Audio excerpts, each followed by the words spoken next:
ನಮ್ಮ ಹತ್ರನೂ ಇಲ್ವಾ? ಏನು ಅಂಥವಕ್ಕೆಲ್ಲ ಯಾರು ಭಯ ಪಡ್ತಾರೆ? ನಾವು ಆನೆಗೆ ಹೆದರದೇ ಇರೋರು ಯಾವುದೋ ಇರಬೇಕೆ ಜೀಳೆಗಳಿಗೆ. ಎಷ್ಟೇ ತಪ್ಪು ಮಾಡಿದ್ರು ನನ್ನ ಗಂಡ ನನಗೆ ಹೆಚ್ಚು ಅಂತ ಅಷ್ಟೇ. ಅವರು ಪ್ರೀತಿ ತೋರಿಸ್ತದೆ ಅವ್ರ ಮೇಲೆ, ಅದು ತಪ್ಪು ಅಂತ ನಾನು ಹೇಳೋಕ್ಕೆ ಹೋಗಲ್ಲ. ಅದು ಯಾರೇ ಆದರೂ ಅದು ಮಾಡೇ ಮಾಡ್ತಾರೆ. ಕಮೆಂಟ್ಸ್ಗಳು ಯಾಕೆ ಓಪನ್ ಮಾಡಬೇಕು? ಆ ಸೆಕ್ಷನ್ ಯಾಕೆ ಓಪನ್ ಮಾಡಬೇಕು? ಇವಾಗ ಯಾರು ಆಗದೇ ಇರೋರು ಮೆಸೇಜ್ ಮಾಡಿದ್ರೆ ಬ್ಲಾಕ್ ಮಾಡಿ ಬಿಸಾಕಬೇಕಪ್ಪ. ಏನಕ್ಕೆ ಅದನ್ನೆಲ್ಲ ಸೀರಿಯಸ್ ಆಗಿ ತೊಗೊಂಡು ಅಲ್ಲಿಂದ ಕರ್ಕೊಂಡು ಒಬ್ಬ ಅಮಾಯಕನ್ನು ಕೊಲೆ ಮಾಡಿದ್ದಾರೆ ಅಂದರೆ ಅದಕ್ಕೆ ಕಾನೂನು ರೀತಿಯಲ್ಲೂ ಏನು ಶಿಕ್ಷೆ ಆಗಬೇಕಾಗ್ತದೆ. ಇಷ್ಟು ದಿನಗಳವರೆಗೂ ಕೂಡ ವಿಜಯಲಕ್ಷ್ಮಿ ಅವರು ಏನು ಮಾಡ್ತಾರೆ, ಸೋಷಿಯಲ್ ಮೀಡಿಯಾದಲ್ಲಿ ಅವರ DP ಆಗಿರ್ಬೋದು, ಪ್ರೊಫೈಲ್ ತೆಗಿತಾರೆ, ತದನಂತರ ದರ್ಶನ್ ಅವರನ್ನು ಅನ್ಫಾಲೋ ಮಾಡ್ತಾರೆ, ಅವರು ಡಿವೋರ್ಸ್ ಕೊಡ್ತಾರೆ ಅನ್ನುವಂತಹ ಮಾತುಗಳು ಕೇಳಿ ಬರ್ತಾ ಇತ್ತು. ಸೊ ಈಗ ಅವರೇ ಒಬ್ಬರು ಲಾಯರನ್ನು ನೇಮಿಸಿ ಅವರನ್ನು ಹೊರತರೋದಕ್ಕೆ ಶತಪ್ರಯತ್ನವನ್ನು ಮಾಡ್ತಾ ಇದ್ದಾರೆ ಅನ್ನುವಂತಹ ಮಾತುಗಳು, ಇದರ ಬಗ್ಗೆ ಅದೇ ತಾನೇ ಹೆಣ್ಣಿನ ಗುಣ. ಎಷ್ಟೇ ತಪ್ಪು ಮಾಡಿದ್ರು ನನ್ನ ಗಂಡ ನನಗೆ ಹೆಚ್ಚು ಅಂತ ಅಷ್ಟೇ. ಯಾಕಂದರೆ ಇವರು ಪುಣ್ಯ ಮಾಡಿರಬೇಕು ಆ ಥರದ್ದೊಂದು. ಆರಾಮಾಗೇ ಇದ್ರು. ಯಾರೇ ಹೋದ್ರು ಎಲ್ಲರಿಗೂ ಅಡುಗೆ ಮಾಡಿ ಹಾಕಿ ಇದು ಮಾಡಿ, ಆಮೇಲೆ ನನಗೆಲ್ಲ ಸ್ವಲ್ಪ ಭಾಳ ಮುತುವರ್ಜಿಯಿಂದ ನಮ್ಮನ್ನೆಲ್ಲ ನೋಡ್ಕೊಂಡಿದ್ದಾರೆ. ಅವ್ರು ಯಾವತ್ತೂ ನಮ್ಮನ್ನು ಗೌರವದಿಂದನೇ ಕಂಡಿದ್ದಾರೆ. ನನಗೂ ಹಂಗಾಗಿ ಆಕೆ ಮೇಲೆ ಭಾಳ ಗೌರವ ಇದೆ. ಯಾರೇ ತಪ್ಪನ್ನು ಮಾಡಿದರೂ ಕೂಡ ಅದಕ್ಕೆ ಶಿಕ್ಷೆ ಆಗಲೇಬೇಕು. ಅದು ನನ್ನ ಪತಿಯಾದರೂ ಆಗಿರ್ಬೋದು. ಯಾಕಂತ ಹೇಳಿದರೆ ಇನ್ನೊಂದು ಕುಟುಂಬಕ್ಕೆ ಅನ್ಯಾಯ ಆಗಿದೆ, ಅಲ್ಲಿ ಅವರು ನೋವನ್ನು ತಿಂತಾ ಇದ್ದಾರೆ.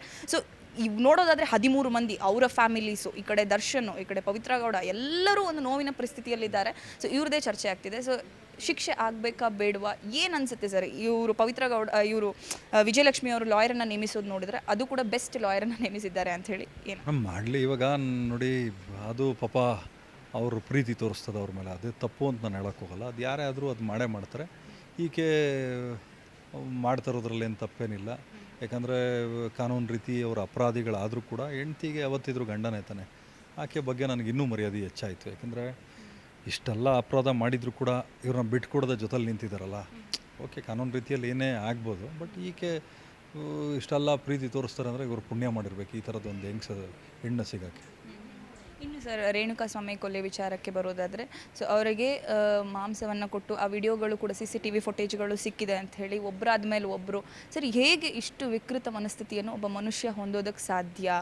ಯಾಕೆ ಈ ರೀತಿಯಾಗಿ ಬರ್ಬರವಾಗಿ ಕೊಲೆ ಮಾಡಿದರು ಸರ್? ಸೋಷಿಯಲ್ ಮೀಡಿಯಾದಲ್ಲಿ ಕಾಮೆಂಟ್ಗಳನ್ನು ನೋಡೋದಾದರೆ, ನೀವಾಗಿರ್ಬೋದು ನಾವಾಗಿರ್ಬೋದು ಮಾಡಿದಂಥ ಎಲ್ಲ ಇಂಟರ್ವ್ಯೂಗಳಲ್ಲೂ ನೀವು ನೋಡ್ಬೋದು, ನೀವು ದಿನಕ್ಕೆ ಎಷ್ಟು ಜನನ ಈ ರೀತಿ ಹಿಂಸೆ ಪಟ್ಟು ಸಾಯಿಸೋಕೆ ಹೋಗಬೇಕು ಹಾಗೆ ನೋಡಿದ್ರೆ. ಸೊ ಕಾಮೆಂಟ್ ಬಗ್ಗೆ ಈಗಿನ ಜನ್ರೇಷನ್ಗೆ ಏನು ಹೇಳೋಕ್ಕೆ ಇಷ್ಟಪಡ್ತೀರಿ ಈ ಸೋಷಿಯಲ್ ಮೀಡಿಯಾದಲ್ಲಿ ಬರುವಂಥ ಕಾಮೆಂಟ್ಸ್ಗಳ ಬಗ್ಗೆ?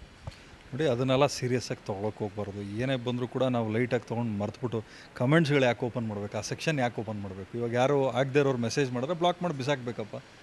ಏನಕ್ಕೆ ಅದನ್ನೆಲ್ಲ ಸೀರಿಯಸ್ಸಾಗಿ ತೊಗೊಂಡು ಅಲ್ಲಿಂದ ಕರ್ಕೊಂಡು ಒಬ್ಬ ಅಮಾಯಕನ್ನು ಕೊಲೆ ಮಾಡಿದ್ದಾರೆ ಅಂದರೆ ಅದಕ್ಕೆ ಕಾನೂನು ರೀತಿಯಲ್ಲೂ ಏನು ಶಿಕ್ಷೆ ಆಗಬೇಕಾಗ್ತದೆ. ಅವ್ರ ಕುಟುಂಬ ಶಾಪ ಹಾಕಿದೆಯಲ್ಲ, ಅದು ಯಾವತ್ತೂ ಒಳ್ಳೇದು ಮಾಡಲ್ಲ ಅವ್ರನ್ನ. ಇನ್ನು ಫಸ್ಟ್ ಸ್ಟೇಷನ್ಗೆ ಹೋದಂಥ ಸಂದರ್ಭದಲ್ಲಿ ದರ್ಶನ್ ಅವರು ತುಂಬ ಸಹನೆಯಿಂದ ಇದ್ದರು. ಸೊ ಬಟ್ ಈಗ ಪರಿಪರಿಯಾಗಿ ಬೇಡ್ಕೊಳ್ತಾ ಇದ್ದಾರೆ, ನನ್ನನ್ನು ಬಿಟ್ಬಿಡಿ, ನನಗೇನೂ ಗೊತ್ತಿಲ್ಲ ಅಂತ ಪಶ್ಚಾತ್ತಾಪವನ್ನು ಪಡ್ತಾ ಇದ್ದಾರೆ ಅನ್ನುವಂಥ ಒಂದು ವಿಚಾರ. ಸೊ ಇದರ ಬಗ್ಗೆ ಎಲ್ಲರೂ ಅಷ್ಟೇ, ತಪ್ಪು ಮಾಡಿದ್ಮೇಲೆ ಪಶ್ಚಾತ್ತಾಪ ಅನ್ನೋದು ಆಗಲೇಬೇಕು. ಬಟ್ ಹೋಗಿದ್ದ ಪ್ರಾಣ ಯಾವತ್ತೂ ವಾಪಸ್ ಬರೋಲ್ಲ. ವಾಪಸ್ ಬರೋಂಗಿದ್ದಿದ್ರೆ ಮೋಸ್ಟ್ಲಿ ಪಶ್ಚಾತ್ತಾಪ ಪಟ್ಟಿದ ತಕ್ಷಣ ಬಿಟ್ಬಿಡೋರು ಅನ್ನೋ ಗೊತ್ತಿಲ್ಲ ನನಗೆ. ಕಾನೂನು ಹಂಗೆ ಕೇಳಲ್ವಲ್ಲ. ತಪ್ಪು ಮಾಡಿದ್ಮೇಲೆ ತಪ್ಪೇ ಅಷ್ಟೇ. ಇವಾಗ ಇದೆಲ್ಲ ವಿಚಾರಣೆ ನಡೀತದೆ. ವಿಚಾರಣೆ ನಡೆದ್ಮೇಲೆ ಏನು ತೀರ್ಮಾನ ಬರ್ತದೆ ನೋಡಬೇಕು. ತಪ್ಪು ಮಾಡಿದರೆ ಶಿಕ್ಷೆ ಆಗಲಿ. ರಾಬರ್ಟ್ ಸಿನಿಮಾ ಮಾಡೋಕ್ಕಿಂತ ಮುಂಚೆ ಈ ಒಂದು ವಿಚಾರ ಹಂಚ್ಕೊಂಡ್ರಲ್ಲ, ಗನ್ನನ್ನು ತೆಗೆದಿಟ್ರು, ನಾನು ಅವಾಗ ಹೇಳಿದೆ ಅಂತ ಹೇಳಿ.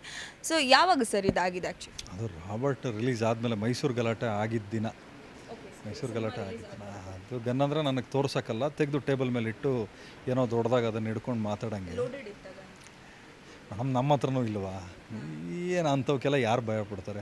ಅಯ್ಯೋ, ಅವೆಲ್ಲ ನೋಡಿ, ಯಾರನ್ನ ಸ್ವಲ್ಪ ಇವು ಬೇರೆಯವ್ರು ಮಾಡ್ಬೋದೇನೋ ಆ ಥರ ಬೇರೆಯವ್ರ ಹತ್ರ ಟ್ರಿಕ್ಗಳು ಯೂಸ್ ಮಾಡಿರ್ಬೋದೇನೋ. ನಾವೆಲ್ಲ ಅಂಥದಕ್ಕೆಲ್ಲ ತಲೆ ಕೆಡಿಸ್ಕೊಳ್ಳೋಂಥ ವ್ಯಕ್ತಿಗಳಲ್ಲ. ನಾನು ಈಗಾಗಲೇ ಹೇಳಿದೆ, ನಾವು ಮಾಡೋ ಕೆಲಸ ಅದು ಬಂಡೆ ವ್ಯಾಪಾರ. ನಾವು ಬಂಡೆಯಲ್ಲಿ ಡ್ರಿಲ್ ಹೊಡೆದ್ಬಿಟ್ಟು ಬಾಂಬ್ ಇಟ್ಬಿಟ್ಟು ಬ್ಲಾಸ್ಟ್ ಮಾಡೋರು. ಅಂಥವಕ್ಕೆಲ್ಲ ನಾವು ಕೇರ್ ಮಾಡ್ತೀವ? ನಾವು ಆನೆಗೆ ಹೆದರದೇ ಇರೋರು ಯಾವುದೋ ಇರಬೇಕೆ ಜೀಳೆಗಳಿಗೆ. ಇಂಥ ವಿಕೃತಿ ಮನಸ್ಥಿತಿಯನ್ನು ಹೊಂದಿರುವಂಥವ್ರು ಬೆಳಗ್ಗೆ ರಾತ್ರಿ ಕಾಲ್ ಮಾಡಿ ಬೆಳಗ್ಗೆ ಗೊತ್ತೇ ಇಲ್ಲ ಅನ್ನುವಂಥವ್ರು ಜೊತೆಗೆ ಒಡನಾಟವನ್ನು ಹೇಗೆ ಇಟ್ಕೊಂಡ್ರಿ? ಜೊತೆಗೆ ಗನ್ನೆಲ್ಲ ತೋರಿಸಿದ ಬಳಿಕವೂ ಕೂಡ ಹೇಗೆ ನೀವು ಅವರನ್ನು ನಂಬಿ ಅವರನ್ನು ಭೇಟಿ ಮಾಡ್ತಾ ಇದ್ರಿ ಅಂತ ನಿಮಗೆ ಭಯ ಇರಲಿಲ್ವಾ? ಇಲ್ಲ, ನಾನು ಅದನ್ನೇ ನಿಮ್ಗೆ ಹೇಳಿದ್ದು. ಸಿನಿಮಾ ರಿಲೀಸ್ ಆದಮೇಲೆ ಎಲ್ಲ ಆದಮೇಲೆ ಮೈಸೂರು ಗಲಾಟೆ ಆಗಿದ್ದು ಸಿನಿಮಾ ರಿಲೀಸ್ ಆದಮೇಲೆ. ಅದೇ ಲಾಸ್ಟಲ್ವ, ನಾನು ಅವ್ರು ಮಾತಾಡಲಿಲ್ಲ. ಯಾರು ಬೇಕಾದಷ್ಟು ಜನ ಪ್ರಯತ್ನ ಪಟ್ಟರು ಮಾತಾಡಿ ಅಂತ, ಇಲ್ಲಪ್ಪ ಬೇಡ ಅಂಥೇಳಿ ನಾನು ಅಲ್ಲಿಗೆ ಬಿಟ್ಬಿಟ್ಟೆ. ಮೊನ್ನೆ ಚಿಕ್ಕಣ್ಣ ಸ್ವಲ್ಪ ಮಧ್ಯಸ್ಥಿಕೆ ವಹಿಸಿ ಮಾತಾಡಲೇಬೇಕು ಅಂದಿದ್ದಕ್ಕೆ ನಾನು ಮಾತಾಡಿದಾಗ ಆತನ ಹೇಳ್ದ, ಆಯಿತು ನೀವು ಮಾತಾಡಬೇಡಿ, ನಾನು ಮಾತಾಡಲ್ಲ, ಆಯ್ತಪ್ಪ ನಿನ್ನ ಹಣೆ ಬರ ಇದ್ದಂಗೆ ಆಗಲಿ ಅಂತ ನಾನು ಅವತ್ತೇ ಸುಮ್ಮನೆ ಆಯ್ತು ಅಷ್ಟೇ. Yes madam.